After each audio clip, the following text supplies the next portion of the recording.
Hi guys, today I'm going to be filming an oily skin diaries video, and basically it's just a foundation review, but because I have oily skin, I find it's really helpful when I see other people with oily skin doing reviews on foundation.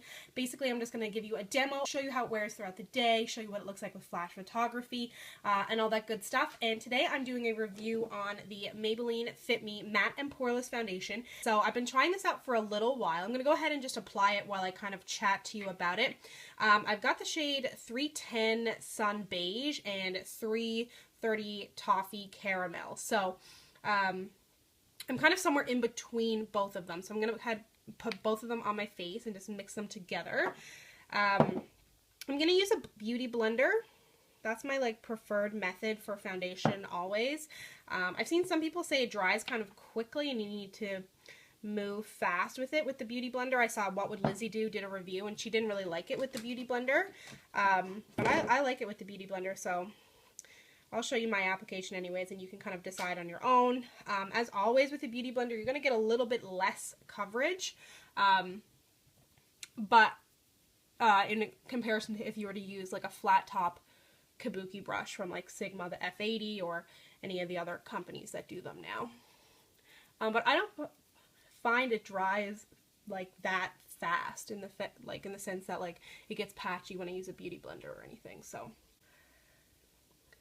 this is it here. It retailed in Canada for anywhere in between $7 and $10. It is one of the more reasonably priced foundations. Doesn't have a pump, which is a bummer, but the foundation, it's not liquidy, but it definitely doesn't have any trouble getting out of the bottle. And I do have pretty oily skin.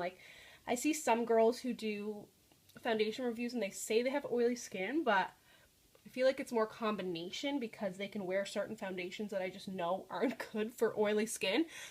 So I do have actual oily skin, not just oh, my skin produces some oil sometimes. It's no, it's serious oil production factory.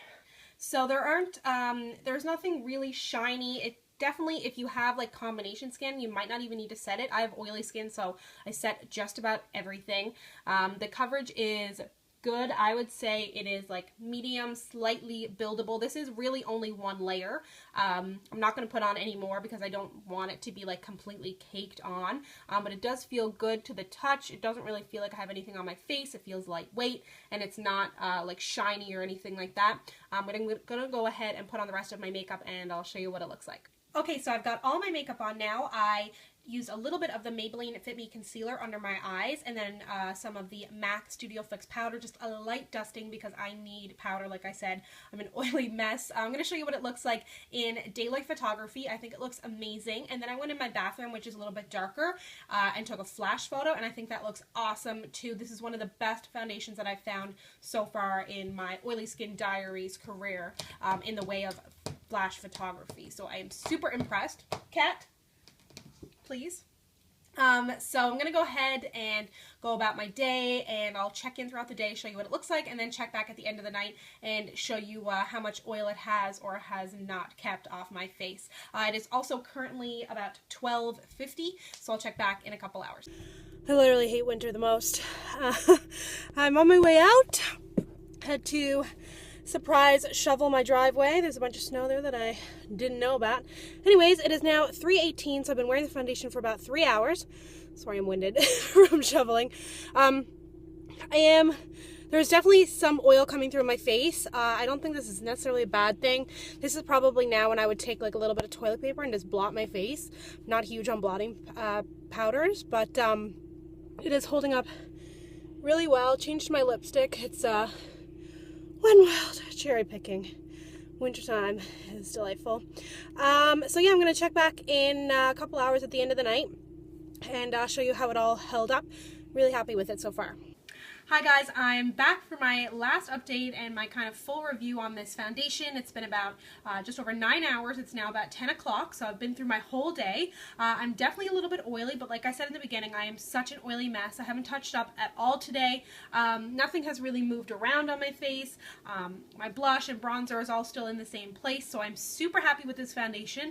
I forgot to touch on the poreless part earlier today. I don't really have much of an issue with pores, but I didn't find any of the little bit of pores I did have. It definitely didn't like blur them out like the same way a primer would, but it didn't accentuate them either. Throughout the day, I would have just kind of like taken some tissue and just blotted my face a little bit. And I have no problem doing that like if I like go to the bathroom or something. So you can see after I've dabbed off my face a little bit, it looks absolutely fine. I would go ahead and give this foundation a big thumbs up. I mean, the price is good. It doesn't have a pump, but the foundation is liquidy enough that it comes out with ease, and the price kind of adjusts for it not having a pump, I guess. The coverage is really good for me. It kept me matte enough. I mean, I'm oily, so I have to blot. That's just the way of the world. The shade range is really nice for this foundation as well. So I'm going to go ahead and give it a big thumbs up. Let me know if you've tried this foundation, if you prefer the dewy one. They actually repackaged it now, and I think it actually says like dewy and something else in like pink writing on it now. So yeah, go ahead and let me know what you think, if you're going to try this foundation, if you tried it and liked it or not, and what foundations you'd like to see me review next. So thank you so much for watching. Don't forget to like, comment, and subscribe, and if you want to follow me, you can find me on Instagram and Twitter. It's at SamanthaJaneYT, and I'll see you guys next time. Bye! Today I'm here to show you my February fab and drab, so basically anything I loved or hated within the month of February, and it was a very like mauvey, browny, plummy month, which I feel like it was for everybody.